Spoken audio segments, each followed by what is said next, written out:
a headshot here.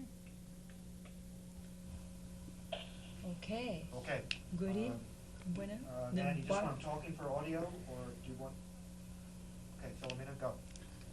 We're on straight right now? Mm-hmm. Okay. Good evening. This is Philomena, centered to the left. Here this evening talking a Big Mountain update.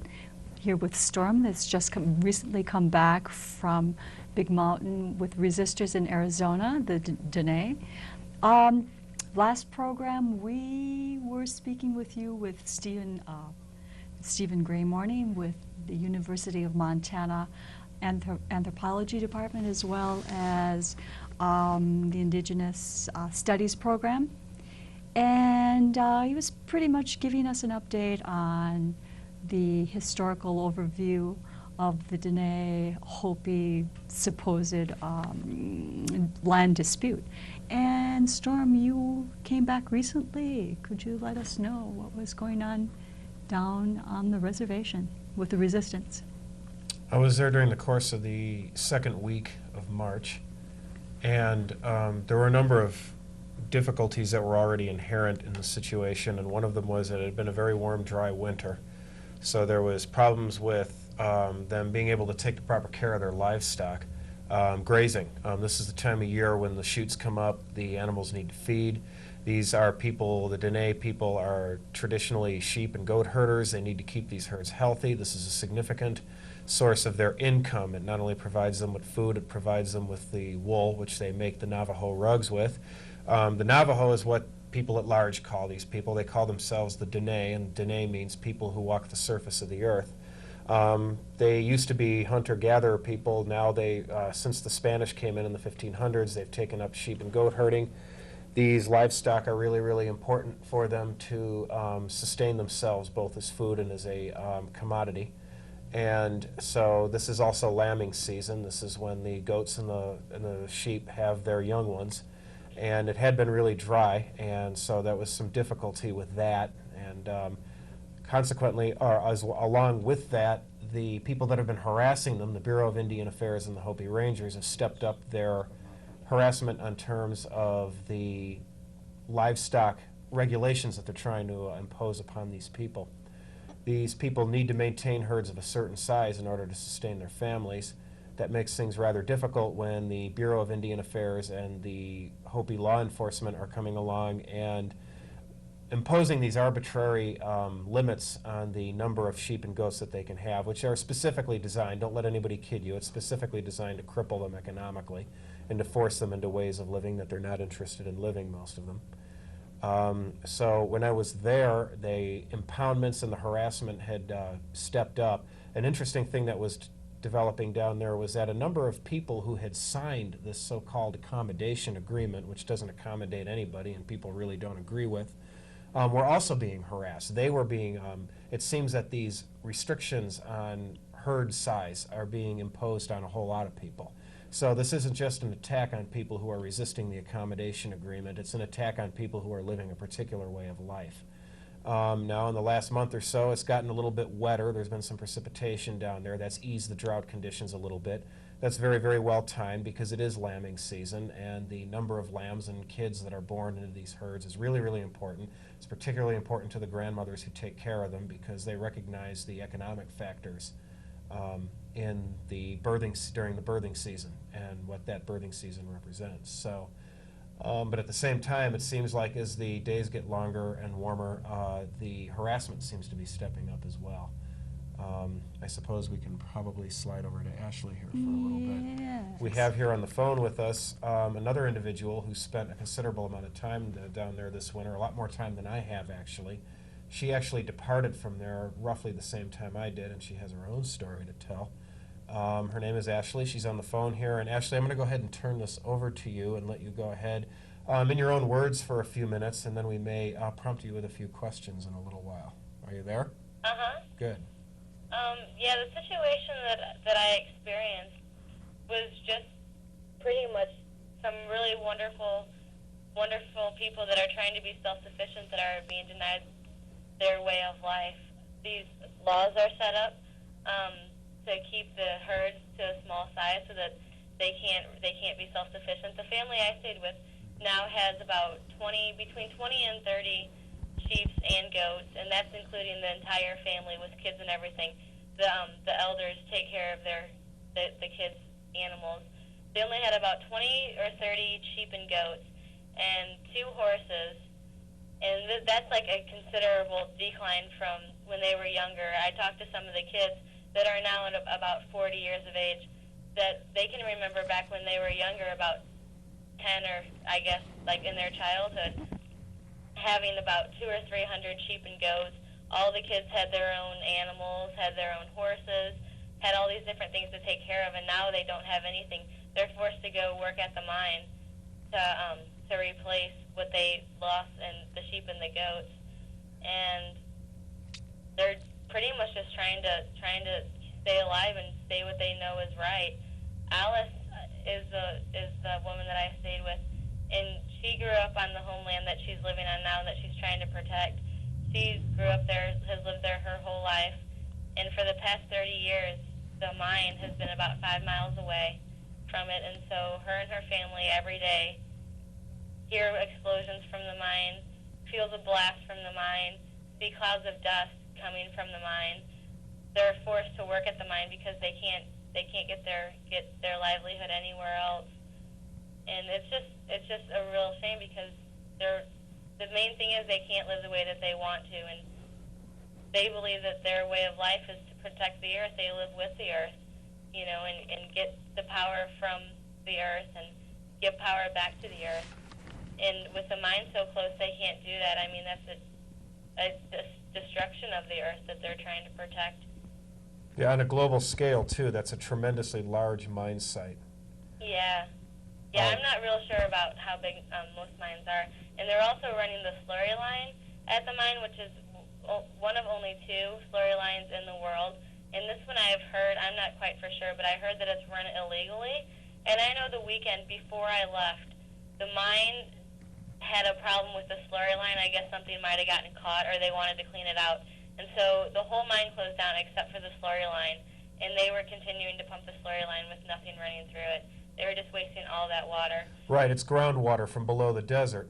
Yeah, and for those, that them pumping out the aquifer is having a big effect on the land too. That's one of the reasons why it's becoming so arid now too, is because it's kind of a sponge effect. Whenever they're taking the water from the ground is taking the rest of the moisture. right, it's dropping the water table and drying out the surface layers. Yeah, and that's a big problem. Where I lived, there was a well not too far away, and so that's where that's where the sheep got their water from, the sheep and the other animals. But they told me that when they were younger, they had streams, and you know. There was actually running surface water on the reservation land. Yeah. 2 things that I want to clarify here for people that don't know. A slurry line is basically a great big aqueduct type thing, and it carries water, and the water carries either ore or refuse from the mine site. And it's basically used just to create a flowing stream to carry this stuff to another point for processing or for waste disposal or whatever. So yeah, it's a disgustingly inefficient way of doing things, and it pumps millions of gallons of groundwater from the desert. You know, you're describing a story that's pathetically familiar on a global scale over the course of the last 500 years, and well, hell, maybe even longer, way longer than that. Basically, you were describing a culture of people who lead a non-industrial, non-capitalistic lifestyle that was very, very sustainable, and that allowed them to take care of themselves and each other for a very long time. And then when the military-industrial complex came in and decided that there was a lot of coal and uranium in the area and that they could put it to use, then these people, their way of life, and the land they live on has just been systematically sacrificed in favor of a venture that has nothing to do with these people or their way of life. And they're being pushed into ways of doing things and ways of providing for themselves that A, they're not used to, B, they can't live up to, and C, is specifically designed to force them into a capitalist existence. There is a lot of restrictions being placed on these people, I know, for grazing. And the motive there is to force these people into purchasing hay from somebody else, oftentimes from outside the reservation. So this keeps them financially incapacitated. It basically economically straps them. They're spending their money to buy hay from somebody else, probably somebody who isn't an Indian, isn't a Navajo, isn't a Hopi. And by not allowing them to graze their own livestock on these lands that have been theirs for, well, as some of them have said, 18 generations. Any comments on that? I just pretty much that, yeah, that seems to be the case. I read the Navajo newspapers and stuff, and they talked a lot about the new grazing laws that were going into effect, how people have to get permits. They're only allowed, I think it said, like, I'm not quite sure, maybe 70 cows with calves, and I don't know what that would translate into sheep and goats, but that's not very much at all. They're trying to encourage people to set up fences, which again is against their way of belief, you know. Fencing off the land, right. Yeah, whenever I was there, it was free range. I mean, you would even go into town and see cows, you know, grazing around there. People just shared the land that they were grazing on, and now they're really trying to break that up, I guess, trying to set up more individual ownership and private property. But right. yeah, that seems to be a very big problem. In answer to your question, one cow, they describe livestock units here. I have some of the literature I have in front of me. One sheep is 1 unit and one cow is 4 units. Okay. So, and I think they're being permitted, some of the resisting families are only allowed 10 units. For signers of the accommodation agreement, farm families are allowed around an average of 33 sheep units. Yeah. Okay, well, 1 horse is 5 units, incidentally. That's another statistic that's on here. Wow.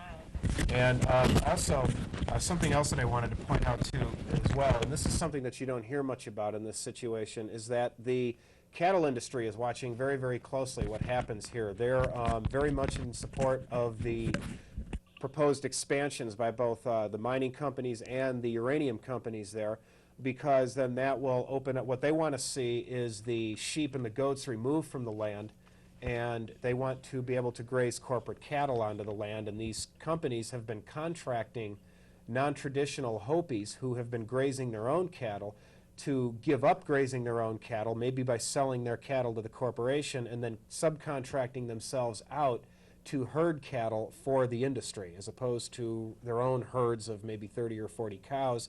You would see hundreds or even thousands of cattle being brought onto the reservation to be cared for under contract by non-traditional Hopis.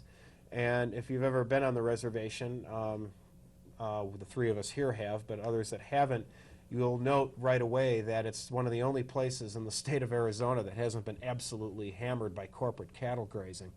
And that's one of the big lobbies into forcing this relocation on the traditional resistors and getting the sheep and goats off the land, is so that, as somebody here in town so eloquently puts it, the holy cow can be replaced. And then that too can become overgrazed. And we want to clarify that sheep and goats aren't necessarily very good for the land either, but you're dealing with these traditional family clan systems who have much smaller herds of sheep and goats than McDonald's would like to have on that land. So there is another rather insidious force at work. And as you can see on the screen here, we do have the address for the support group, the Black Mesa Indigenous Support. To get in touch with them, we need help with supporters. We need people who want to do witnessing. This is what Ashley has been doing down there for a number of months now. Staying with resisting families and helping them with their water hauling and their sheep herding and the lambing and the wood chopping and house and vehicle repairs if they're able to do so, and also to document any of this harassment, to document it with cameras or just by observing it and taking notes. Oftentimes when the presence of a white supporter is enough to turn these entities away from their intended effort at harassing the families that they're dropping in on. I have spent some time myself with various family resistors down there and have been there when people have come there, and their attitude is much different. You know, the Hopi Rangers, the Bureau of Indian Affairs, their attitude is much different when there is an outsider who is witnessing what's happening. So periodically, as we keep going, you will see this address and phone number for the Black Mesa Indigenous Support Group flashing on the screen. So do capitalize on that and give them a call for more information and to find out how you can help out. Yes, Ashley, we're talking, we have another person that's staying with one of the elders, speaking about the different sorts of empowerments, just speaking to what you were talking about, witnessing programs. Talked with one of our people, and he said that there was an empowerment that was going on a couple of weeks ago on Roberta Blackgoat's land, and the specific day that was set up for that, and the Hopi Rangers came. They were they're armed, they're fully armed, and the only thing that stopped the impoundment was, I believe, a journalist that was from the Denver Post. So they put off the impoundment for a couple of weeks, and they're in hopes, I suppose, of no press being there, no one else being there, so that it can just happen very, very easily. Also, Ashley, you're very close. Well, you spoke to. You're very close to the mine itself. The resistors are really spread out at this point. It's very difficult with communication as well, I understand. Yeah? Yeah, very difficult. The family I was staying with really didn't have any way of communication, especially with the other resistors. Occasionally, somebody in charge would come by and tell them when a meeting was going on or something like that, but for the most part, they're isolated from the other resistors. They don't have any idea what's going on.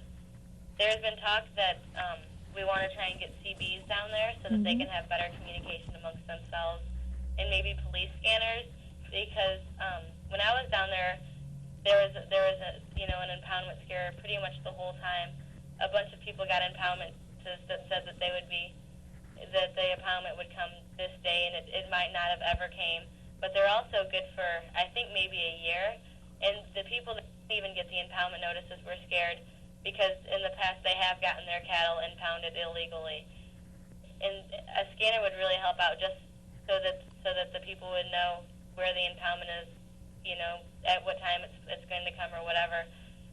But how you were talking about the BIA coming to Roberta Blackgoats, that's very familiar, because the impoundment would say that they're coming one day and they wouldn't come.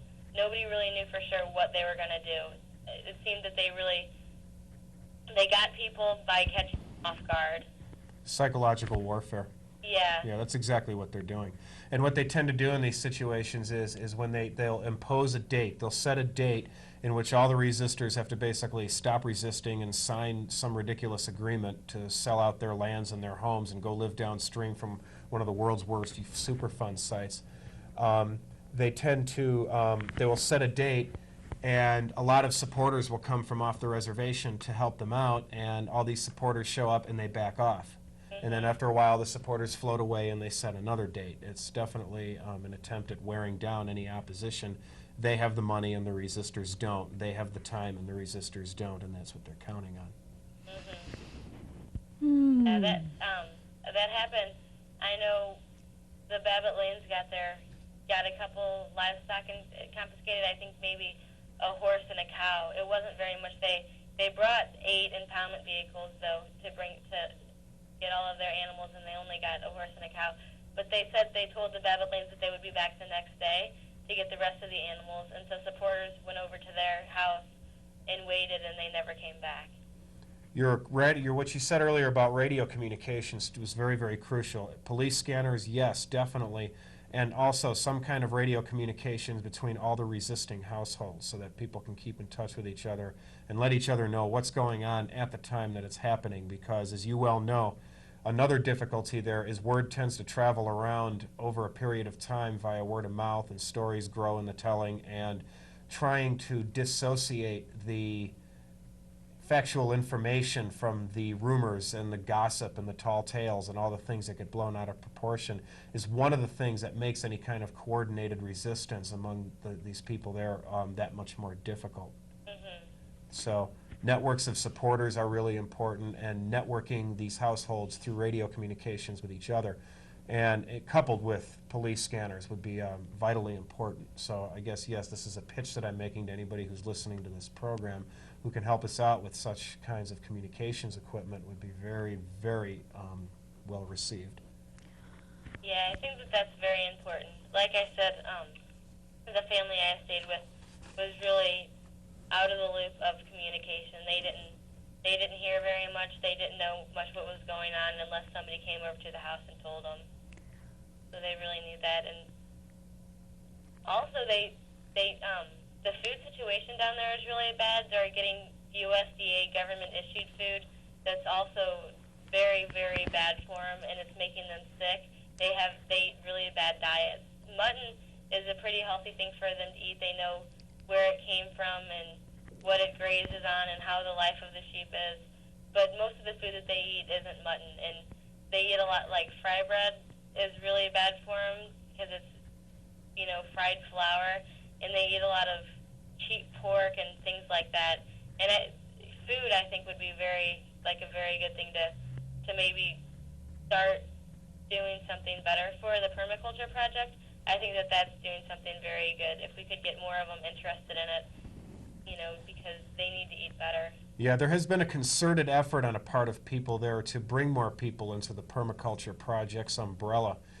You make a valid point there. One of the things that I've noticed the several times that I've been down there is how heavily they lean on bottom line dairy products. And I'm talking about things like government issued cheese and condensed milk. I mean, you're talking about the pasteurization process, the bovine growth hormones, the whole schmear that's associated with the dairy industry that we all know about. And fact is that for the most part, some of the white people are the most lactose intolerant people on the planet, and a lot of non-white people have difficulties with dairy products to begin with. And the Diné are no exception, and this is compounded by the fact that the dairy that they are living off of and that they're feeding their kids is really of a poor quality, and it's the bottom line stuff. So that's another very prevalent thing that I noticed. Yeah, that seemed to be pretty much with all of their food. I noticed that they're totally sold on what advertisements work and stuff. Every time they were around a big city, they would want to go to Burger King or someplace like that. They were drinking lots of soda and lots of chips. One of the things that all the relocation houses are being provided with is cable TV. Mm-hmm. And I don't care if you think anybody thinks I'm a conspiracy theorist or not. That's not an accident. Yeah. And I've been guessing the number of their homes and some of the homes that have televisions in them, and they seem to be really drawn to it, and particularly the commercials that advertise a lot of things that they don't see. The kids in particular tend to feed off of the TV in a really frightening and unhealthy way. And I've said it before and I'll say it again, I don't believe it's an accident that the so-called new lands and the relocation houses are all being installed with cable. In fact, I think I even heard that payment for the cable is covered. They don't even have to worry about that. So, if they live that long, because it's contaminated. It's right. Totally. You mentioned to Ashley about the family you were staying with and people that had been signing the accommodations agreement, mm-hmm. settling back on the new land. You mentioned that they had been dying. They've been having heart attacks. If they live long enough, it's the second largest spill? Yeah, it was a radioactive spill, and it's downstream from, I believe it's either the largest or the second largest spill. I think the first is Chernobyl. Oh, right. Thank you very much. There second largest nuclear disaster thus far anywhere. Mm-hmm. So, and the so-called new lands where they're going to relocate these people is downstream from that, and they're not fooling anybody with that. So. And of course, once they move to new lands, they get to pay rent. They get to buy their own food. They get to do all the things on their own. They have no means of support. Right, exactly. They would have to buy their food from probably some Mormon-owned supermarket. They would have to buy their hay from some corporate provider. They would have to probably be more dependent on their vehicles than they already are, things like that. So their own medical bills. Their own medical bills. And they'll be having medical bills. Mm-hmm. Mm-hmm. Mm-hmm. Yeah, these people's own ability to take care of themselves is being taken from them. I'm sorry. Go ahead. No, that's quite all right. Also, we were talking about Peabody Mining evidently recently has been sold to a St. Louis a banking firm, which may be, you mentioned that Peabody's also in St. Louis. That's the Lehman Brothers Merchant Baking in St. Louis. In St. Louis, so probably connected, but we'll see how that goes. Yeah. Can you think of anything else, Ashley? You're going to be going down again? Yeah, I'm With- going to be going down again. Whenever I go back, I hope that somebody is planting corn right now at their house. I don't know if it's too late already because I know they don't have corn. But I really, whenever I go back, I just want to try and get their life together a little bit more. They've been so fractured since all of this happened. They don't grow corn anymore. The family I stayed with has a big family, and they're all still very close. But a lot of families aren't as close anymore, and I would really like to work on that, just getting all the Diné people to talk to each other again. And it seems like weaving is kind of dying out. I know that the grandmother I stayed with, she knew how to weave, but she didn't do it anymore because her arthritis was so bad, and none of her kids wove. And also, their language is pretty much dying out. And I would like to, whenever I go back, I'm hoping that maybe I can help them get more into their culture, I guess. Like, I'm hoping that maybe some of the younger kids will want to pick up weaving again. And I think that it helps having like white supporters around that try to learn the language, because it gets the kids to maybe appreciate their culture a little bit better. But yeah, when I go back, my goal is just to get them to have 200 sheep again, and get it so that everyone has their own sheep and their own goats and their own horses and their own houses, and and all that. I'd really like to see them being back where they're the wealthy, satisfied people that they are. And when I say wealthy, I mean having enough sheep that they know where dinner is going to come from, that they'll be able to just go out and slaughter whenever they need to. Ashley, you mentioned earlier about the need for the proper food donations, and then you mentioned more recently corn planting, which is the optimal time of year, and another reason it's fortuitous that it rained and snowed when it did since mid-March when we were there. Grain donations for planting as well as for anything. Would you see any merit in that? Yes, very much. When I was down there before, I heard people, some of the other supporters talking about that. And I think that there might be a donation going out there now, but that is very, very important. They need grain to plant. A lot of these, I mean, they've planted before, and I think that they want to again, but feel that they don't have any, they just kind of feel like their hands are tied behind their back. Right. I've heard that, their cornfields get dug up and stuff by the BIA, just like their cattle gets impounded. But I think once they do that, once they start planting a lot again, they'll be stronger as a people. So yeah, I think that's definitely very important. Okay, grain donations. That's good to know. We'll try to get the word around about that. I have another question for you, too. You may or may not have the answer to this, but have dates been set for the Big Mountain Spring Gathering?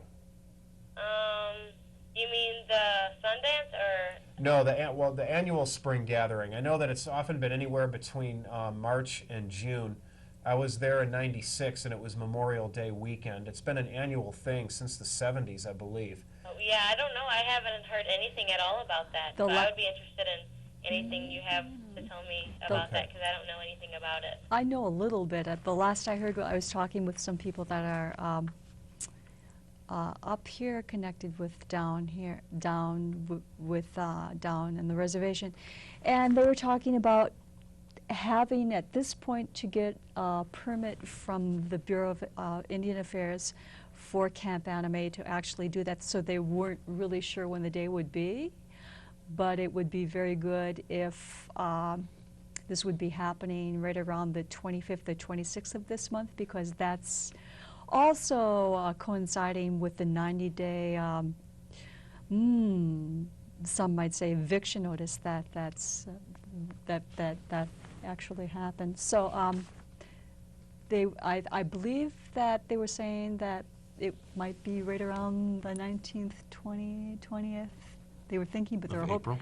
Yes, Okay, but they were so hoping it's real they were hoping to have it right at specific time, the 25th, 26th. So that would be taken care of for the eviction thing. Is that for supporters and Diné? Yes. Like Yes. a joint thing? Yes, Yes. actually, it's kind of it's a gathering in virtually every sense of the word. A prayer and healing ceremonial thing. It brings a lot of people from the reservation, a lot of not only white supporters from outside the reservations, but natives from other places Okay. also come to that. So Wow, that sounds some very years nice. it's entailed several hundred people. Some years has entailed a lot of harassment from the BIA and the Hopi Rangers because it's something that the traditional Diné sponsor. It's to rally support for their situation, and it's also, like I said, it's gotten a lot of harassment over the years as well. So at this point, getting a permit is probably what's going on, I Yeah. believe. We're also coordinating, Ashley, we talked earlier today, you're talking about being interested in Mother's Day gathering actions to stop America's nuclear testing program. That's going to be Mother's Day. Some of our indigenous, our elders are going to be coming to that. That's in Nevada, the Nevada test site, Mother's Day. 65 miles north of Las Vegas on US Highway 95. Global Healing Action. So we're working on healing global wounds, so we're working on that as well. I don't know if that's going to be in conjunction. It's pretty close to the same time. If you would be interested, give us a call as well. Our number is 721-3471. And also I'm looking at people interested in participating or helping others participate in, let's see, we have email nonukes@mailcity.com. We'll be seeing you too, Ashley. Huh? Anything else you'd like the folks here to hear? Anything else? I just hope that everyone can find time in their life to go down and support down there and just live down there, because it's a truly wonderful experience. You get to be, I think, closer to nature than anybody living in this world really gets to be. I mean, outside every day with sheep and always with animals and pretty much being isolated by yourself or with the family, nobody else around you. You've got lots of land, lots of time, and these people are just so wonderful that they really need the help, and they're very, very appreciative to anything that anybody else does for them. They're just wonderful people, and it's a wonderful, wonderful thing to do with anybody's time. I think that everybody could learn a lot from herding sheep. Yeah, you can learn a lot from herding sheep. There's just something about them. I don't know what it is. You learn a lot from sheep, and I can't explain it. You just kind of have to go down there and hang out with these sheep, and you'll find out what I'm talking about. We've said down there probably 1,000 times. I'll give a little bit of geographical information here. The Hopi Navajo Reservation is the vast majority of it is in northeastern Arizona. Some of it is in northwestern New Mexico. There's a little bit of it in southeastern Utah and southeastern Utah. I don't think there's any of it on the Colorado side of the border. It's mid-altitude desert. It's up on the Colorado Plateau. A lot of the reservation, a lot of the area that we're talking about is an area between 5,000 and 7,500 feet.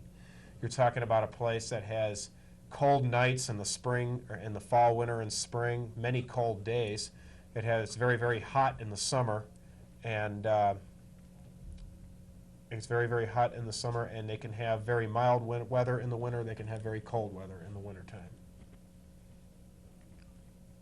And so, again, this is in northeastern Arizona primarily where we're talking about, north and east of Flagstaff, north and east of the San Francisco Mountains. So.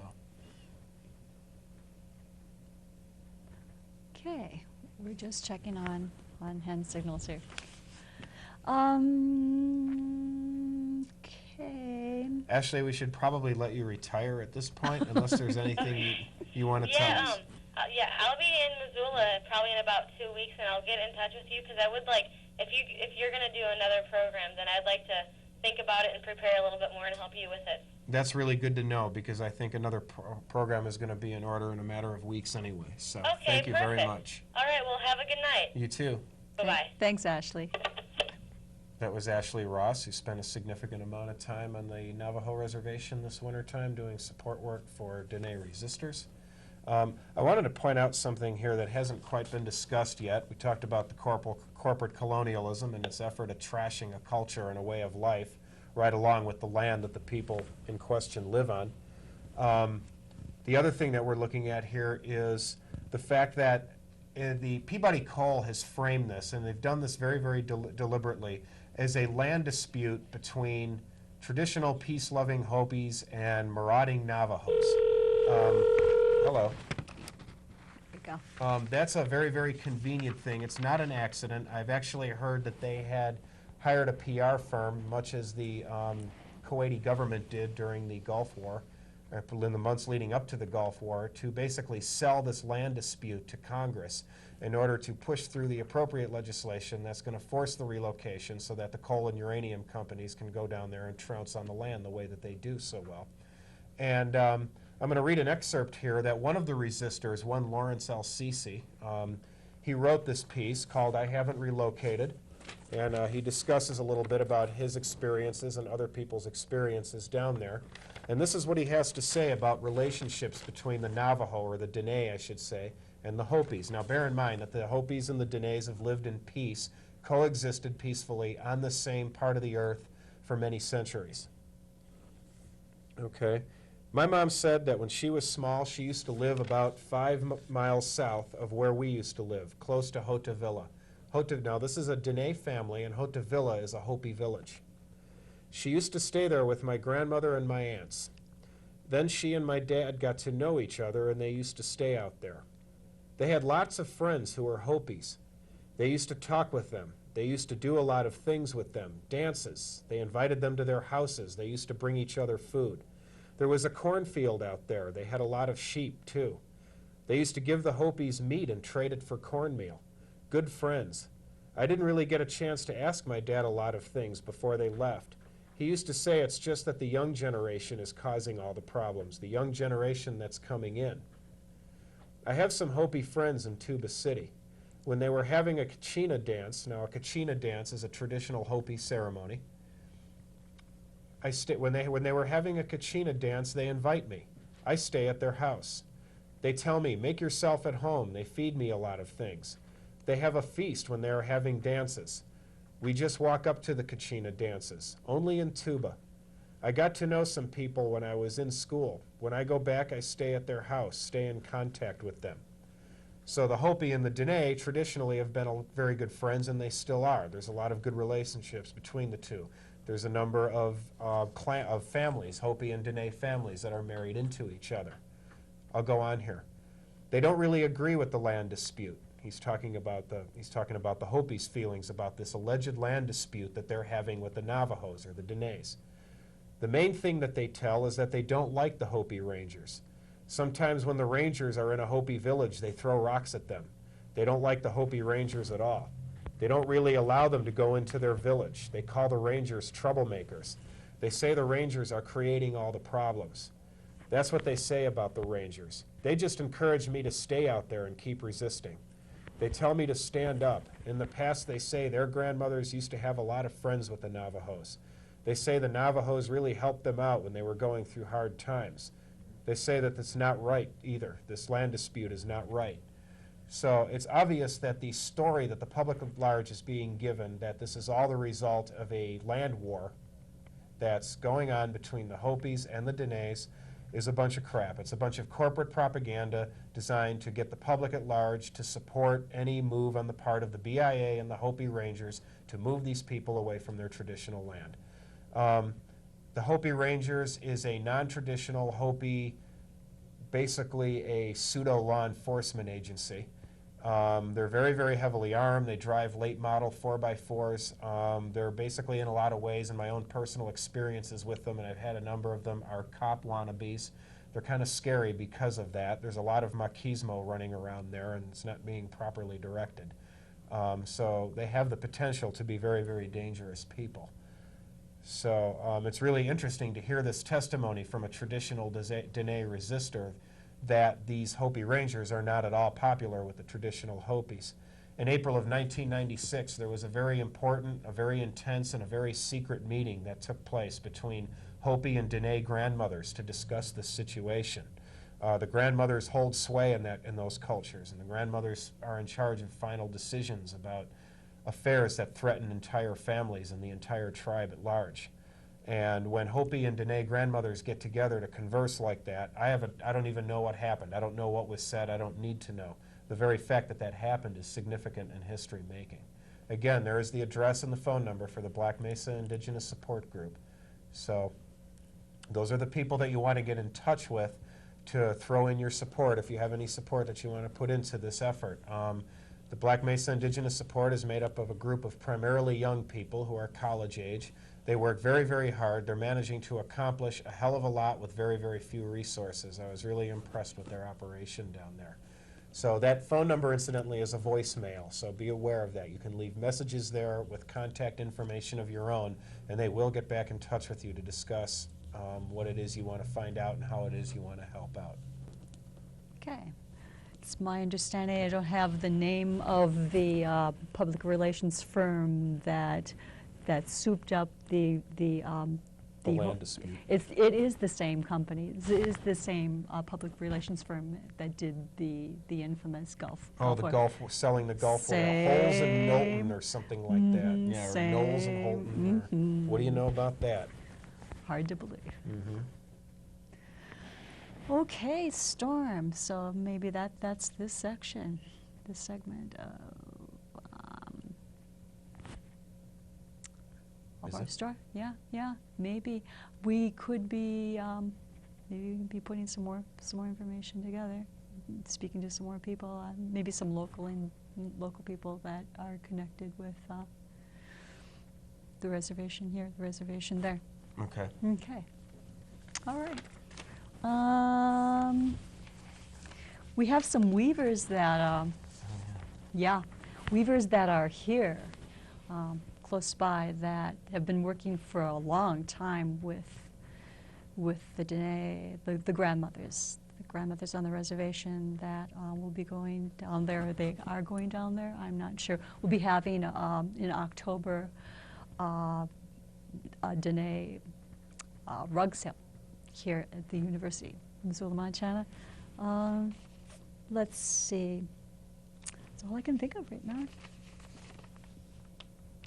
Yeah, just that, the youth. Yeah, actually, I remember hearing a little bit about that rug sale tour. That's going to go, it's actually supposed to be in LA in May. There's a significant tour that they have in mind. And LA, I think, is the first stop, and I think Missoula is going to be the last stop in October. And they're going to go through, and there's their traditionally woven Navajo rugs, woven by grandmothers down there. They will be taken on tour and sold, and the proceeds, of course, will go to the grandmothers that made those rugs. As we were saying earlier, these rugs are a significant source, the most significant source of income in a lot of ways for these traditional families. And for anybody that's seen a Navajo rug, you know that they're both very beautiful and very, very functional. So, I believe as well that Redorman, or there is a specific website that's on the internet that shows the rugs and the sales and such. We should get a hold of that and put that up. right, good idea. Yeah. All right. And as I said earlier, there will probably be another Center to the Left program dealing with this issue and the ongoing resistance in the weeks to come. So be on the lookout for that. Stay tuned and come on down to our fine MCAT facilities. Come down, watch, come support us, come put on your own show. Right, be aware that Center to the Left is always open and looking for more topics, and we need to know who's out there and who's involved with what and what it is you know about it. So you can assemble with your group of people that work on various issues and various subjects and topics and put together some ideas and come down here and use this format, this slot, to produce a Center to the Left program of your own. The more the better. We want as much diversity as possible with this program. Communication, communication, communication. In that order. You betcha. Thank you so much. Thank you. Thanks to our crew as well. And we'll be talking with you again soon. Guess that's it, man.